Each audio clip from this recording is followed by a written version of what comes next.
Many years ago now, I was speaking to an atheist about the topic of morality and where our moral compass comes from as a society. How do we know at a fundamental level what's right and what's wrong? And I was arguing that even though most people in Ireland and in the Western world today are not practicing Christians, at least not in how they attend Mass or implement it in their lives day to day, we still live in a culture that's steeped in Christian tradition, and that tradition informs our moral reasoning, whether we know it consciously or not. So, to make a comparison, it's almost like if a fish was able to think, he probably wouldn't think very much about water, as funny and ironic as that sounds, because a fish is so immersed in water and so surrounded by it all the time that he doesn't know anything else. A fish takes water for granted. And similarly, we take Christian assumptions for granted. So a person who grew up in a Christian society is so surrounded by Christian beliefs that we view those beliefs as a given, as if they're obvious. For example, the view that every human life has inherent worth and dignity, or the view that we should be charitable to those who are in need, including to people who can't possibly repay us. Even if somebody is personally an atheist, they still can't imagine living in a world without these values, and yet that is exactly the world that we all lived in before the advent of Jesus Christ's teachings 2,000 years ago. So that's what I told this atheist that I was speaking to at this time, and he proceeded to get rather upset and offended by this, and he strongly rejected everything I had said. And I can assure you this is a true story, by the way. There were witnesses to this. He said, "That's a load of nonsense. My morality doesn't come from Christianity. Growing up, my moral compass was formed by superhero stories, like Superman, for example. And in particular, he said, I'm inspired by those stories of self-sacrifice and heroes who gave their lives trying to save others." So at this point I replied, well, it's interesting you should say that, because the story of Christianity isn't about an all-powerful being from another world, i.e. God, coming down to earth and sacrificing the cross to save our planet and everyone in it. And it just so happens that his moral inspiration is a powerful being from another world, i.e. Superman, giving his life to save humanity. And I asked him if he thought that was a coincidence, or is there maybe something deeper psychologically going on there? Is it possible that the stories we tell ourselves today about a supernatural hero from another world coming to rescue us all is in fact the yearning of a people who want God in their hearts but are too proud to admit it in this secular age? And at that point, he got very annoyed and he promptly ended the conversation and stormed off in a huff. But I can't be too hard on him, because for most of my life, I too took Christian beliefs for granted in the exact same way. I'm as guilty as anybody, because growing up, I was raised in a household with no real religious faith to speak of. My Jamaican mother was a lifelong atheist. My Irish father was born a Catholic, like most people in this country, but before I was born, he left the Catholic faith and he gravitated towards philosophies like Buddhism. And so I was raised with a little bit of Zen Eastern spirituality here and there, but not much else. I never went to Mass, I wasn't baptized, I didn't receive communion or pray or read the Bible, because I didn't need it, or so I thought. I knew what was right and I knew what was wrong, and that was enough for me. And that continued until I was around 16 years old, when my father, who was the most intelligent man I've ever met, decided to start a new family tradition out of the blue. He said, "Why don't we start watching debates on different topics while we're eating dinner, purely as a fun family exercise? In the evening, when we're all eating our food, we can throw on a debate on the TV and discuss it as a family, and hopefully maybe learn something in the process, rather than just rotting our brains away with mindless junk entertainment." And we all liked the sound of that, because we're a rather strange family, in case you couldn't tell already. And so we did just that for several months.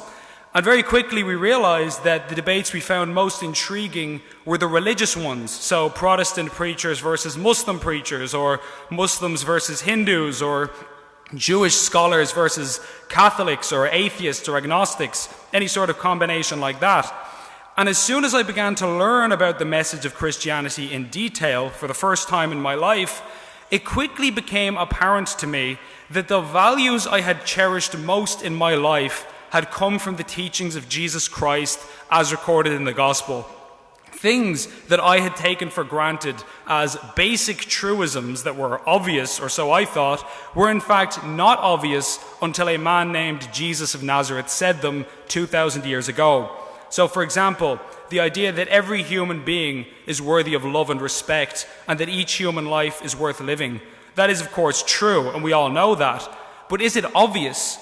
Because it wasn't obvious to the pagan citizens of the Roman Empire who thought that it was funny and a source of entertainment to see terrified human beings torn apart in the arena by wild animals.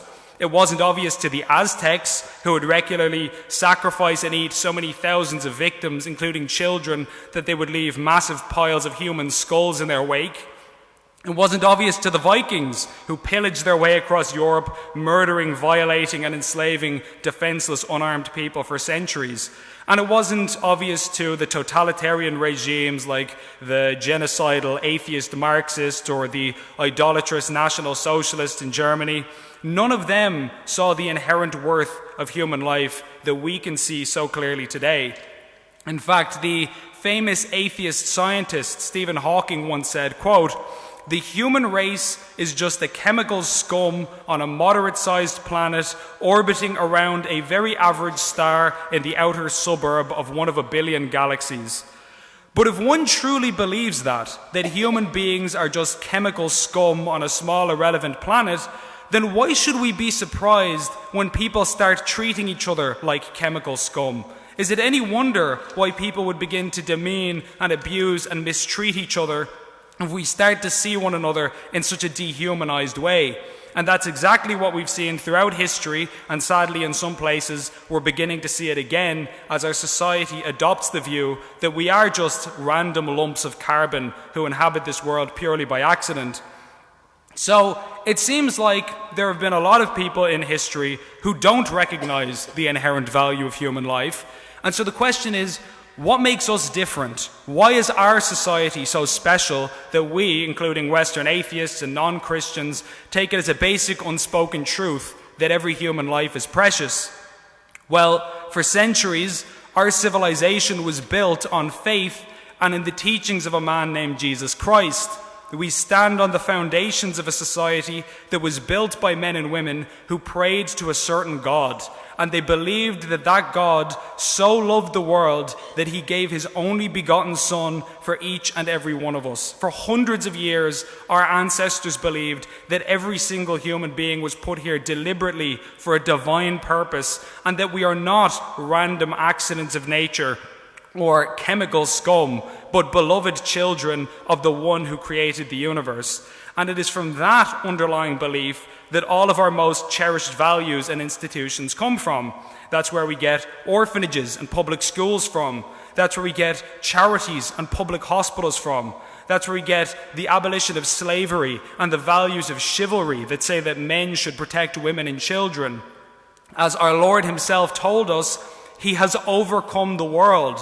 Now everyone acknowledges the truth that his way is the right way to live. And we have so internalized his message that even those who claim to disbelieve in him, more often than not, end up living by the virtues he taught anyway by accident. Atheists live as though all human life is holy and sacred, even as they reject the holy and the sacred, because none of us can help but live any other way. So it's fitting and right that we measure time as being either before Christ or after Christ. It's as if the force of his message was so powerful that he split history itself down the middle as a dividing line and changed our world forever. Because before we were content to be cruel to one another, but after Christ, our species can never feel comfortable going back to our old ways of human sacrifice and barbarism.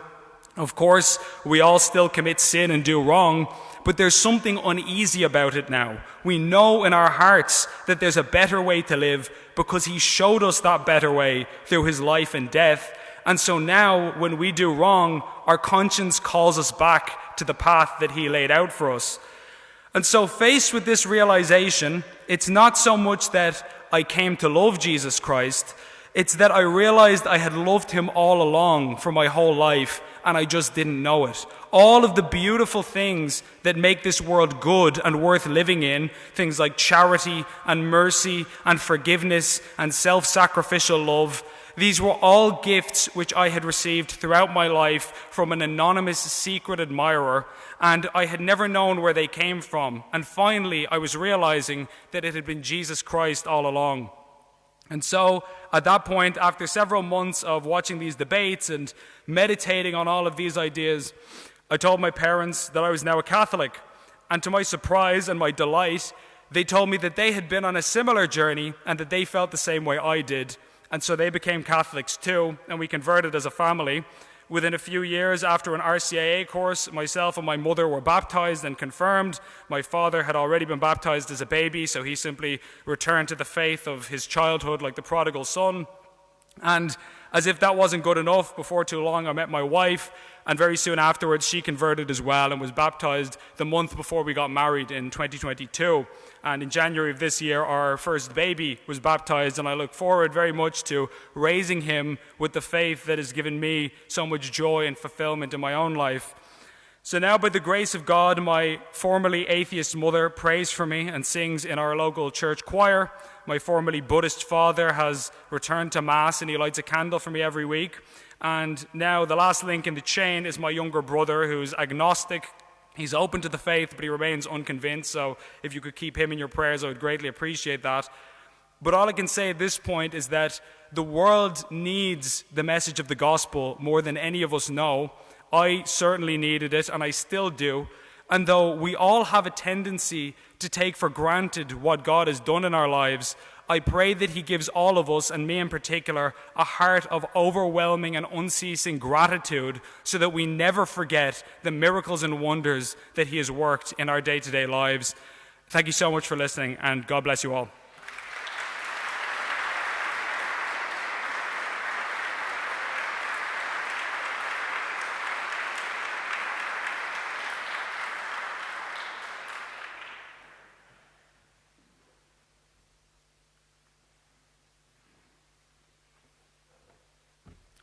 So thanks, Ben. It's really lovely to hear young men speak about the joys that the gospel of Jesus can give all of us.